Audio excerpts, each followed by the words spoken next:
He said he was proud of me, that the topic was important, and that he couldn't wait to read it. His pep talk was exactly what I needed to keep me going.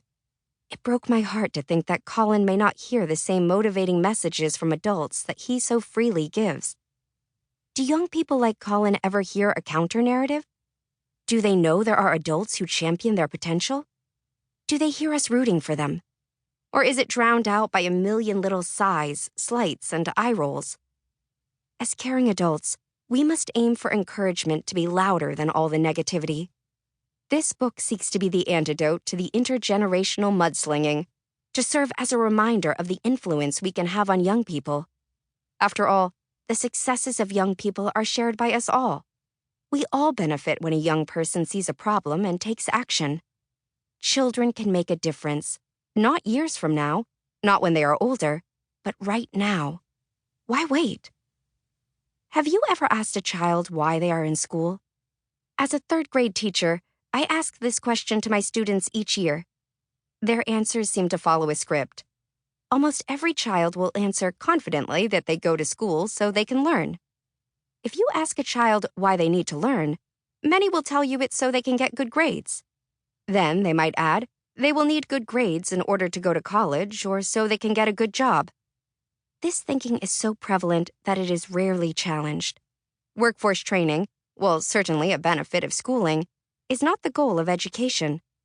My students are learning to read, write, and multiply, not so they can ace a test or snag a job, but because those skills will help them navigate and understand the world. I tell my students, you are not here so you can make money in a decade. You are here so you can make a difference now. The obligation of the school is to teach, but the obligation of the student is to contribute. Young people are up for the task. While my generation was, in the words of singer-songwriter John Mayer, waiting on the world to change, the children of today are not so complacent. They are changing the world right now. This book is filled with the stories of real young people who have already helped others, who have already made a difference. This is a side of children I am very familiar with. I work with young people day in and day out. I don't often witness deeply ingrained selfishness and egocentrism.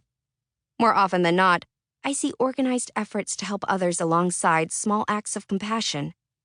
Kids in my class have raised money to send goats and chickens to children in need halfway around the world.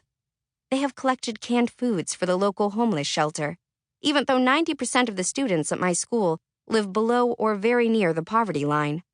One year, our soccer team hosted a yard sale on the front lawn of our school and donated all the proceeds to a local animal shelter.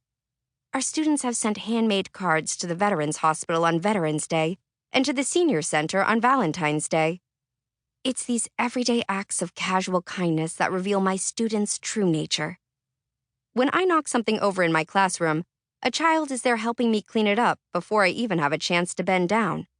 When a child scrapes their knee at recess, a group of kids rushes over to prop them up. They tie each other's shoes, pick up litter, and present me with an endless stream of drawings and crafts.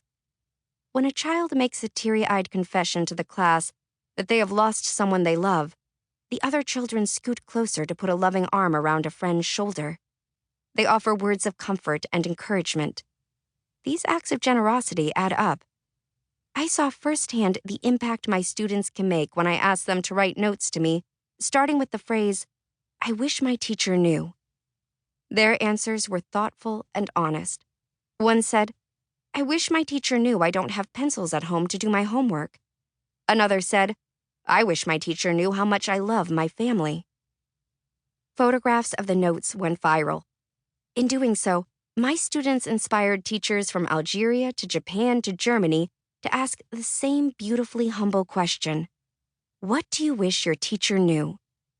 Their voices were featured on every major media outlet from The Today Show to The Today Show Australia and Good Morning America to Good Morning Great Britain. What did my students do with all the fervor and excitement of being on television? One girl came to school with an idea. "Miss, we are famous now," she proclaimed.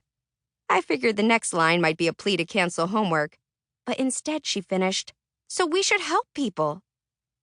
This suggestion started a modest neighborhood effort to collect books.